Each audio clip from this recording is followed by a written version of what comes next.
বুলবুল, এই সময় কল দিছিস কেন? হ্যাঁ ম্যাডাম, ফোন দিয়েছিলাম। আমি ওই যে 20 টাকার একটা লটারি ধরছিলাম। হঠাৎ করে 59 কোটি টাকার একটা লটারি আমি পেয়ে গেছি। কি 59 কোটি টাকা? হ্যাঁ ম্যাডাম, আমি ঠিকই বলছি, কিন্তু সমস্যা হলো কি? কি রে, কি সমস্যা হলো তোর? বল বল। জি ম্যাডাম, সমস্যাটা হচ্ছে আমি যে টাকাটা পেয়েছি না, এই টাকাটার ওখানে আমাকে 1 কোটি টাকা জমা দিতে হবে, যার কারণে আমার তো আপনি জানেন এত টাকা নেই, এই জন্য সমস্যা। কি 1 কোটি টাকা দিতে হবে? কিন্তু আমি তো বিষয়টা কিছুই বুঝতেছি না, তুই আমাকে একটু খুলে বল। জি ম্যাডাম, অফিস থেকে আমাকে বলেছে যে এই টাকাটা উত্তোলন করতে হলে আমাকে ওখানে রেজিস্ট্রেশন বাবদ 1 কোটি টাকা দিতে হবে, আর এই টাকাটা দিলে আমি সমস্ত টাকা তুলতে পারবো। ম্যাডাম, আপনি যদি এই টাকাটা দিতেন না, আমিও ওখান থেকে আপনাকে 10 কোটি টাকা দিয়ে দিব। তুই আমাকে 10 কোটি টাকা দিবি? আচ্ছা ঠিক আছে, সমস্যা নাই, আমি তোকে 1 কোটি টাকা এখনই দিচ্ছি। তুই এক কাজ কর, আমার অফিসে চলে আস, ঠিক আছে? আচ্ছা ঠিক আছে ম্যাডাম, শুনুন, আমি তো অফিসে, তো অফিস থেকে আমার যাওয়া যাবে না, আমি আমার ছেলে আছে, ছেলেকে পাঠিয়ে দিচ্ছি। ও আচ্ছা আচ্ছা, তুই তোর ছেলেকে পাঠাবি? আচ্ছা ঠিক আছে, পাঠিয়ে দে। আচ্ছা ঠিক আছে ম্যাডাম, ঠিক আছে। হ্যাঁ আরিফ, এদিকে আয় তো বাবা। হ্যাঁ এই, বাবা। তুই ম্যাডামের অফিসে চলে যাবি, যাওয়ার পরে তোকে কিছু টাকা দিবে, সুন্দর করে খুব সাবধানে টাকাটা নিয়ে আসবি। শোন, বুঝলি তো, কারোর কাছে কিছু বলবি না।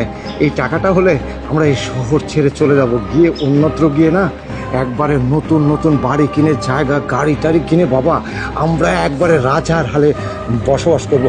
দেখ, তুই কিন্তু কাউকে বলবি না, ঠিক আছে? ঠিক আছে। আচ্ছা ঠিক আছে, টাকাগুলো খুব সাবধানে আনবি বাবা। হ্যাঁ আচ্ছা আচ্ছা ঠিক আছে, তুই যা। বাবা এসেছিস? টাকা কোথায়? টাকা নিয়ে আসেনি। কি টাকা নিয়ে এসেছিস মানে? শোনো তাইলে, আরে আসো আসো, তোমার বাবা তোমাকে পাঠাইছে তাই না? এই যে নাও, এখানে 1 কোটি টাকা আছে, নাও। ম্যাডাম এই টাকাটা আমি নিতে পারবো না ম্যাডাম। কিন্তু কেন? তোমার বাবার সাথে আমার কথা হয়েছে, নাও। ম্যাডাম আমার বাবা একজন চিটার মানুষ, উনি মানুষকে ধোকা দিয়ে টাকা পয়সা নেয়। আমার বাবা এক কথায় চিটার বাটপার, সে ব্যক্তি ভালো না ম্যাডাম। আপনাকে বাবা মিথ্যে কথা বলেছে।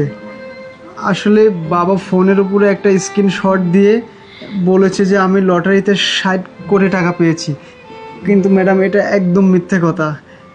এটা করে আপনার থেকে টাকা নিতে চাচ্ছিল বাবা, আর এই টাকা নিয়ে আমাদের ফ্যামিলি সহকারে বাইরে চলে যাবে বাবা, আর এখানে থাকবে না।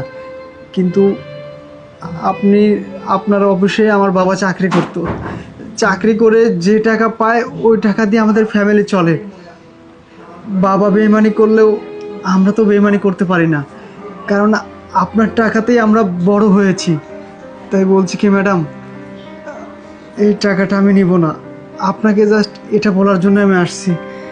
কি বুলবুল তার মানে আমার সাথে শেষ পর্যন্ত সিটারেমি করলো?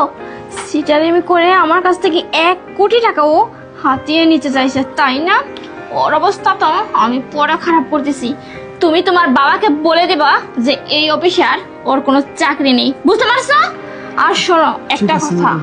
তুমি যেহেতু আজকে আমার অনেকগুলো টাকা বাঁচিয়ে দিয়েছো, আজকে থেকে আমি তোমার দায়িত্ব নিচ্ছি। তোমার পড়াশোনার খরচ, তারপর তোমার খরচ, সব কিছু আমি দেখবো। আর তাছাড়া এই অফিসে তুমি আমার সাথে চাকরি করবে, বুঝতে পারছো? ঠিক আছে ম্যাডাম।